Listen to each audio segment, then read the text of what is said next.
जगन्नाथपुरी के एक भक्त की कथा है। एक भक्त था, उसके स्वप्न में जगन्नाथ जी आते थे। वो इतना रोता था मंदिर के बाहर खड़े होकर के।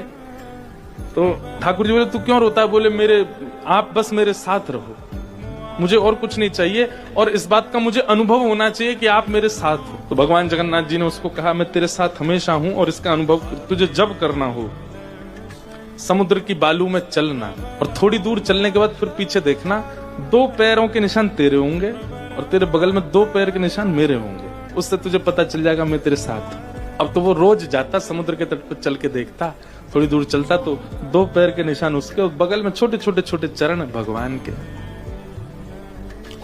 इतना प्रसन्न रहता था। लेकिन ये उसके घर में कोई घटना घटी, माता जी का देहावसन हो गया, बहुत कष्ट में आ गया, इतना पीड़ा में आ गया, रोने लगा, बिलखने लगा। अपनी माँ के जाने के भाव से तुरंत दौड़ करके गया। बोले, मैं मन को शांत करने का एक ही तरीका, पता चले जगन्नाथ जी मेरे साथ।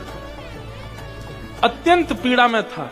जैसे ही समुद्र के तट पर चल रहा था, रो रहा था बहुत तेज तेज। पीछे मुड़ करके उसने देखा तो 2 ही पैरों के चिन्ह थे। जगन्नाथ मंदिर के बाहर जाकर बोला, मैं समझ गया, मेरी माँ का देहावसन इसलिए हुआ क्योंकि आप मुझे छोड़ के चले गए हो। अब आप मेरे साथ में नहीं हो। आपने कुछ दिन मेरा संग किया, उसके बाद मुझे अकेला छोड़ दिया। नाथ, आप ऐसा कैसे कर सकते? मुझसे क्या अपराध हुआ? रोने लगा, बिलखने लगा। जगन्नाथ जी रात्रि में फिर स्वप्न में आए। क्यों रो रहा था?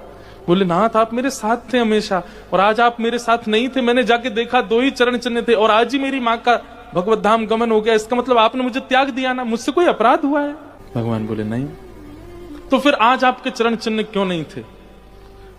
भगवान बोले, कल तक मेरे चरण चिन्ह थे क्योंकि तू भी चल रहा था और मैं भी चल रहा था, परंतु आज तू पीड़ा में आ गया तो तुझे गोद में लेके मैं ही चल रहा था। वो मेरे चरण चिन्ह तेरे नहीं, मैं ही हूं।